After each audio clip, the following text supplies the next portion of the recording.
Ушул күн биздин башыбызга келди. Бул сыноону эми көтөрөбүз. Азыр мына ооруп аткан жаш бала ким экен деп сурагандарга биз дарегин так айтып коелу.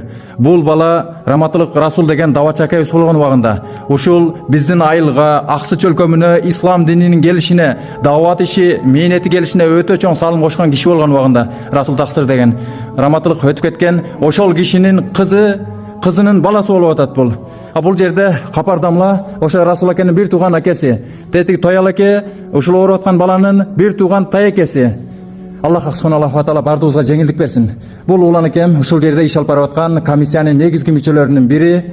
Бисмилла, аке. Ассаламу алейкум рахматуллах. Урматтуу мусулман туугандарым, ушул 5 жашар балабызга Аллахтын каалоо менен сыноо келип калыптыр. Албетте баарыбыз сыноодобуз. Бул кишиге Аллахым оору берип сыноо аткан болсо, жакындарына бизге Аллахым эми кайдыгер карайбызбы, карабайбызбы биздин сыноо ошондо.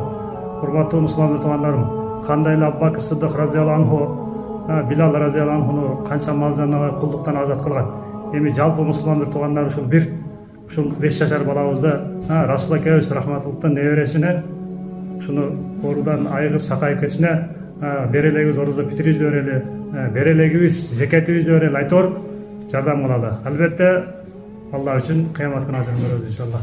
Кайдыгер карабаңыздар. Ассаламу алейкум ва рахматуллах.